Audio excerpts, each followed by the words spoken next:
안녕하세요. 김성길 목사와 함께하는 GTS 말씀 묵상 시간입니다. 오늘부터 이제 두 번째 주간의 묵상이 시작이 되네요. 오늘은 그 중에 첫째 날입니다. 첫째 날 묵상은 본문 내용을 전체적으로 내 안에 그림으로 이제 그려 넣는 일이죠. 전체를 내 안에 담는 일입니다. GTS는 세 가지의 목적을 가지고 만들어졌습니다. 그 첫 번째는 이 역동성이죠. 하나님 말씀을 통해서 내 안에 깨달음, 감동, 더 확장되는 그런 깊은 은혜 역사들을 경험하는 것이고, 두 번째는 암송이에요. 우리가 성경 공부도 필요하고 다 중요하지만 말씀 암송하는 것이 아주 중요하죠. 세 번째는 첫째 날부터 여섯째 날까지 그 6일 동안의 주제입니다. 주제, 묵상의 주제. 이 주제를 우리의 삶에 활용하는 그 목적을 가지고 있어요. 이 주제들대로 우리가 삶 속에서 살아가면 우리의 삶에 많은 변화들을 만들어낼 수 있고 발전할 수 있습니다. 아이들이 이 방법에 익숙해지면 공부하는 학습에도 굉장히 많은 도움이 될 수가 있습니다. 부모님들이 이 방법에 익숙해지면 자녀들과 대화나 소통하는데 많은 지혜를 얻을 수가 있는 것이죠. 자, 이런 목적을 가지고 만들어졌으니까 우리가 열심히 익숙하게 해서 삶에 아주 유익하게 사용이 될 수 있기 바랍니다. 자, 그럼 오늘은 첫 번째 날, 두 주째의 첫 번째 날 묵상을 우리가 진행하도록 하겠습니다. 자, 먼저 그러면 우리가 그림을 한번 보시죠. 그림. 자, 요 그림 분석입니다. 자, 이 그림을 먼저 우리가 분석하는 것은 생각하고 분석하고 집중하고 기억하고 하는 이런 능력을 키우기 위해서입니다. 그래서 요 그림을 보고 아이들하고 밖에 나갈 때 나가면 이 내용을 가지고 한번 질문을 해보십시오. 아이들이 나무 한 그루를 봐도 뭘 느끼는지, 놀이터에서 놀더라도 그 안에는 어떤 내용들이 담겨져 있었는지, 이런 것들을 통해서 자연스럽게 학습을 하게 되는 것이죠. 자, 그러면은 여러분들도 먼저 이 둘째 주간에 그림을 한번 보시기 바랍니다. 자, 느낌 적어보기. 저는 일단은 보물상자라는 느낌을 받습니다. 그리고 기분이 아주 좋죠. 뭔가 이런 걸 딱 받으면 굉장히 기분 좋습니다. 즐겁고 희망, 행복합니다. 그리고 뭐가 들어있을까 하는 궁금증이 있게 되는 것이죠. 자, 두 번째는 이제 상자 속에는 뭐가 들어있을까? 뭐가 들어있을까요? 그래서 그 밑에 두 가지 질문을 써놨습니다. 무엇이 들어있으면 좋을까요? 자, 여러분들은 만약에 누가 어떤 선물을 보내준다 그러면은 그 안에 뭐가 담겨 있으면 좋을 것 같습니까? 솔로몬 같은 경우는 하나님께서 뭘 줄까 그랬더니 지혜, 9번역엔 지혜를 주세요. 3번역에는 사람들의 백성의 마음을 들을 수 있는 마음을 주세요. 그들의 말을 들을 수 있는 마음을 주세요. 경청하는 마음을 주세요. 이런 걸 구했단 말이에요. 저는 이렇게 적었습니다. 만약에 하나님이 이런 선물 보따리를 저한테 주신다면은 저는 이런 걸 구하고 싶어요. 우선 건강을 좀 주세요, 하나님. 끝까지 아프지 않고. 나이가 들어가서 그런지 아프지 않는 게 제일 중요한 것 같아요. 자식들한테도 또 주변 사람들에게도 사명을 감당하는데도 그게 제일 중요한 것 같아요. 그런 선물을 저한테 딱 담아주시면 좋겠고, 그 다음에 이제 성령 충만함이에요. 하나님의 영이 충만한 것보다 좋은 거 없는 것 같습니다. 목회하면서 수십 년 세월을 지나면서 뭐가 제일 중요해? 그러면 성령 충만하심. 참 소중한 거거든요. 이거. 그 다음에 끝까지 할 수 있는 사명. 뭔가 이렇게 사람이 일을 할 수 있는 게 참 중요하잖아요. 사명. 그 다음에 이왕이면 오랫동안 일할 수 있는 장수. 그리고 우리 가족들이, 우리 아들이나 자녀들이 다 그들의 영성이 하나님 앞에 좀 커졌으면 좋겠다. 네. 그리고 일할 수 있는 좀 재물도 주셨으면 좋겠다. 너무 욕심이 많은가요? 네. 건강, 성령 충만함, 사명, 장수. 우리 가족들, 자녀들의 영성 좀 발전했으면 좋겠고, 그 다음에 재물.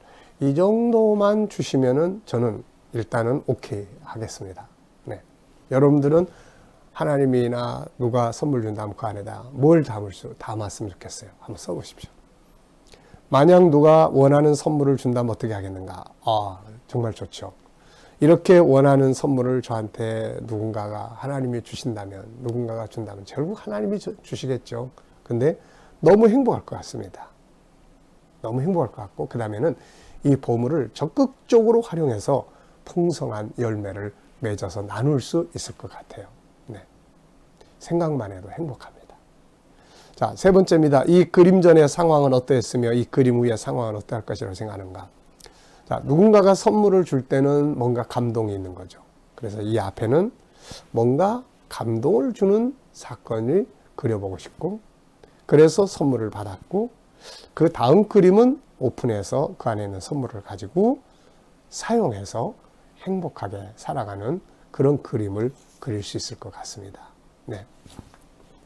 자, 오늘 본문은 누가복음 17장 11절로 19절까지의 말씀입니다. 본문이 길지 않으니까 이제 원칙대로 우리 두 번씩 읽도록 하겠습니다.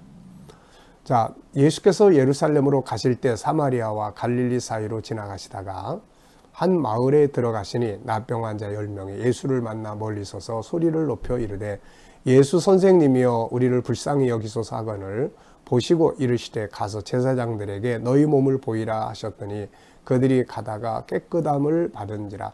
그 중에 한 사람이 자기가 낳은 것을 보고 큰 소리로 하나님께 영광을 돌리며 돌아와 예수의 발 아래에 엎드려 감사하니 그는 사마리아 사람이라. 예수께서 대답하여 이르시되 10사람이 다 깨끗함을 받지 아니하였느냐? 그 9은 어디 있느냐? 이 이방인 외에는 하나님께 영광을 돌리러 돌아온 자가 없느냐 하시고 그에게 이르시되 일어나 가라. 내 믿음이 너를 구원하였느니라 하시더라. 아멘. 한 번 더 보겠습니다.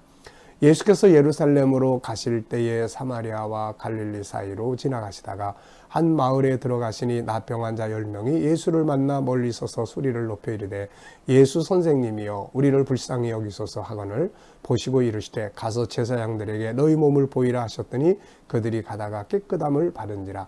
그 중에 한 사람이 자기가 낳은 것을 보고 큰 소리로 하나님께 영광을 돌리며 돌아와 예수의 발 아래 엎드려 감사하니 그는 사마리아 사람이라. 예수께서 대답하여 이르시되 10사람이 다 깨끗함을 받지 아니하였느냐? 그 9은 어디 있느냐? 이 이방인 외에는 하나님께 영광을 돌리러 돌아온 자가 없느냐 하시고 그에게 이르시되 일어나 가라. 내 믿음이 너를 구원하였느니라 하시더라. 아멘. 다들 잘 아시는 내용이죠. 우리가 이제 11월 달은 감사의 달이기 때문에 이 감사와 관계된 말씀들을 묵상을 하게 됩니다. 이걸 묵상하면서 정말 감사를 회복하고 감사할 줄 아는 그런 사람들이 되어져야 하겠습니다. 자, 본문을 읽고 느껴지는 건 뭔가? 저는 제일 중요하게 느껴지는 건 11절의 처음 단어예요. 예수께서. 이게 희망이잖아요. 뭐 이 뒤에 문둥병자들만 있다면 아무 희망이 없어요. 근데 예수께서 이게 희망이에요. 예수께서 그 마을에 들어가셨어요. 이게 희망이고 예수께서 그곳에 계셨어요. 그게 희망입니다. 그래서 이 말씀을 적었습니다. 두 번째는 본문의 구조 정리하기. 자, 본문도 총 9구절이에요. 그래서 9구절을 저는 두 구조로 정리를 했습니다. 먼저 예수님께서 11절부터 14절까지로서 예루살렘으로 가시다가 사마리아 또 갈릴리 사이로 가시다가 마을에 들어가셨는데 문둥병자 10명을 만나고 그들이 예수님께 부르짖어서 불쌍히 여겨달라 했고 예수님은 그들에게 제사장들에게 가서 보이라고 말씀을 하셨고 이들이 가다가 깨끗함을 받았다는 내용이에요. 자, 그 다음에 이제 두 번째 이제 단락에서는 15절로 19절인데 10명 중에 다 치료를 받았는데 그 중에 한 사람만 예수님께 돌아왔어요. 그래서 주님 앞에 감사하고 영광을 돌렸죠. 그랬더니 예수님께서 딴 사람들은 치료받지 않았느냐? 9은 어디 있느냐? 이런 질문이죠. 9은 어디 있느냐? 좀 찔리는 질문이고 마음 아픈 질문이에요. 하나님은 지금도 찾으세요. 아담아 어디 있니? 가인아 네가 내 동생 아벨 어디 있니? 찾아요. 이렇게 하나님 오늘도 우리를 찾습니다. 네. 기도하는 자리에 있어야 될 사람이 안 보여. 아무개 집사, 아무개 권사 왜 안 보여? 아무개 장로 왜 안 보여? 찾아요. 봉사할 자리에 당연히 있어야 될 사람이 안 보여. 하나님이 찾습니다. 그 권사 어디 갔어? 감사해야 될 자리에 안 보여. 아니 그 아무개 내가 준 은혜 가지고 어디 갔어? 여러분 한편에서는 안타깝고 한편에서는 마음 아픈 질문이죠. 우리는 항상 그 자리에 있어야 합니다. 있어야 될 자리에 있어야 되는 거죠. 은혜 받았으면 감사해야 되는 자리에 당연히 있어야 되지 않겠습니까? 네. 자, 그래서 두 구조로 정해봤고요. 세 번째입니다. 본문에서 중요하다고 생각되는 단어들 한번 묵상을 하다 보니까 이 단어 하나하나가 참 중요하더라고요. 이게 그 속에 담겨진 의미가 굉장히 큽니다. 저는 예수께서 또 만나, 예수를 만나, 이 만나다는 말이 얼마나 중요합니까? 만나. 또 소리를 높여, 불쌍히, 가서, 가다가, 돌아와, 어디 있느냐? 내 믿음이 너를 구원했다. 단어 하나하나가 참 깊은 의미들을 가지고 있는 것 같아요. 자, 네 번째는 이제 역할극인데요. 네, 본문에는 역할이 크게 세 종류가 나타나요. 하나는 예수님의 역할이 있고, 하나는 열문둥병자의 역할이 있고, 하나는 돌아온 한 사람의 역할이 있습니다. 이렇게 같이 공부할 때는 한번 이런 역할을 가지고 나눠보면 그때 이들의 심정을 더 알 수가 있게 되죠. 그 다음에 혼자 하실 때는 이렇게 역할을 나눠가지고 정리를 해보십시오. 자, 그 다음에는 이제 이야기 꾸며보는 거예요. 제가 이 묵상집을 만들면서 어떤 때는 이제 사건이 있을 때는 이렇게 하고 또 논문처럼 돼 있을 때는 중요한 걸 찾아서 이렇게 한번 써보게 하고 이제 여러 가지 방식으로 하고 있습니다. 그러니까 익혀두시면은 또 다음번에 계속 진행할 때 잘 할 수 있습니다. 자, 저는 이야기를 이렇게 한번 꾸며봤습니다. 예수께서 예루살렘으로 가실 때 사마리아와 갈릴리 사이로 지나가시게 되었습니다. 그런데 이때 한 마을에 들르셨어요. 그런데 그곳에는 사람들에게 버림받았던 나병 환자 10명이 있었습니다. 이들은 예수님을 만났죠. 그렇지만 가까이는 올 수 없었어요. 멀리 서서 부르짖었습니다. 소리를 막 질렀어요. 예수님, 우리를 불쌍히 여겨주세요. 우리를 불쌍히 여겨주세요. 라고 외쳤습니다. 이때 예수님은 그들의 소리를 외면하지 않았죠. 그리고 예수님은 이렇게 말씀하셨어요. 자, 너희들 가서 제사장들에게 너희 몸을 보여줘라. 이렇게 말씀했어요. 그런데 이 사람들은 예수님께서 그 말씀을 하시니까 그냥 갔습니다. 그런데 놀라운 일은 이들이 가다가 치료가 된 거예요. 그렇게 깨끗함을 받게 되었습니다. 얼마나 즐거웠을까요? 감격했을까요? 그런데 말이죠. 이 치료를 깨닫고 나서 너무너무 감사해서 예수님께 감사하려고 다시 돌아온 사람이 있었는데 한 사람밖에 없었어요. 이 사람 돌아와서 예수님, 내 문둥병이 치료됐어요. 너무너무 감사합니다. 그리고 엎드려서 감사를 드렸어요. 이 사람은 당시에 유대인들에게 좀 천대받는 사마리아인이었습니다. 이때 예수님께서 물으셨어요. 10명이 다 치료받지 않았니? 9명은 어디 갔니? 예수님은 이렇게 물으시면서 마음 아파하셨던 것 같아요. 9은 어디 있니? 그러면서 이 이방인 외에는 하나님께 영광을 돌리러 돌아온 자가 없느냐 하고 물으셨습니다. 그리고 그 사람에게 더 큰 선물을 주셨어요. 이렇게 말씀했습니다. 일어나 가라. 내 믿음이 너를 구원하였느니라. 자, 이 사람은요, 육체만 치료받은 게 아니었어요. 이제는 그가 천국 갈 수 있는 구원도 받게 된 것이었습니다. 받은 은혜에 감사했더니 주님은 더 큰 은혜를 주신 것이죠. 자, 어떻습니까? 이야기로 하면은 훨씬 더 쉬워지고 재밌습니다. 아이들에게도 들려줄 수 있지 않겠습니까? 이야기를 한번 꾸며보시고, 월요일 날은 이야기를 만드는 날이에요. 아이들도 공부한 거를 이야기로 한번 꾸며보게 하면 훨씬 복습이 잘 되는 것이죠. 네. 자, 오늘 내용의 제목을 정해보십시오. 어떻게 정할 수 있나요? 저는 치료받은 10명의 문둥병자, 9은 어디 있느냐, 중요한 단어들, 구원받는 믿음, 이런 것들을 이렇게 적어봤습니다. 자, 본문을 정리하면서 암송하고 싶은 내용, 이번 달 거에는 이제 이렇게 분류를 해놨어요. 그래서 내용이 많은 거를 다 외우라고 하니까 잘 안 되시는 것 같아서, 그러면은 전체가 아니면은 그 중에서 하나라도 암송하고 싶은 내용을 고르자. 그래서 최소한 일주일에 한 구절은 우리가 꼭 암송해보자. 이렇게 생각을 해서 이 단원을 넣었으니까, 전체 다 하고 싶은 사람은 저는 전체 다 외워야 되겠다 해서 전체 이렇게 써놨습니다. 여러분들은 어느 구절의 내용 하나를 쓰시면 돼요. 다 외우실 분들은 또 전체 이렇게 쓰면 되고요. 자, 본문에서 내게 주시는 교훈은 무엇인가? 주님을 만나면 살아요. 주님을 만나면 삽니다. 이 사람들이 참 절망적이었지만은 예수님 만나서 산 거예요. 네. 그리고 또 하나는 받은 은혜를 잊지 말아야 된다. 작은 은혜에 감사하면 더 큰 은혜 주시는 거. 이거 꼭 우리가 기억하면 좋을 것 같아요. 오늘 말씀 속에서 느껴지는 하나님 마음은 무엇인가? 저한테는 이런 마음이 전달돼요. 아들, 답은 예수에게 있어. 답은 예수에게 있어.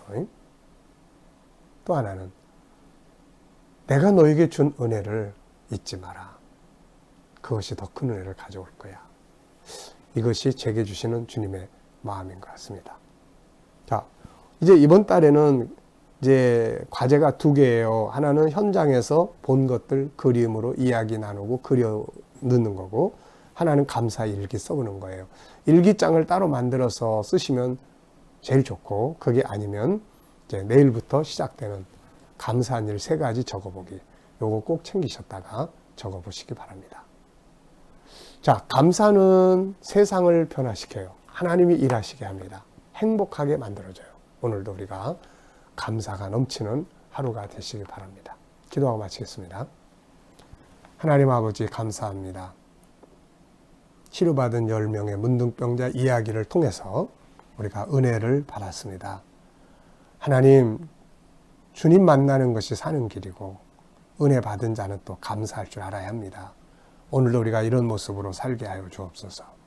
주님, 오늘도 우리 자녀들과 친척들, 이웃들 중에 믿지 않는 자들은 다 주님께로 돌아오게 하여 주시고, 또 우리 자녀들과 모든 성도들 살아가는 현장이 은혜가 넘치게 하여 주옵소서. 코로나 바이러스로부터 머리털 하나 상하지 않도록 지켜주시고, 저희들이 일하는 직장과 사업장들이 복되게 하시며, 저희들이 가진 꿈과 비전들이 다 이루어지게 하여 주시옵소서.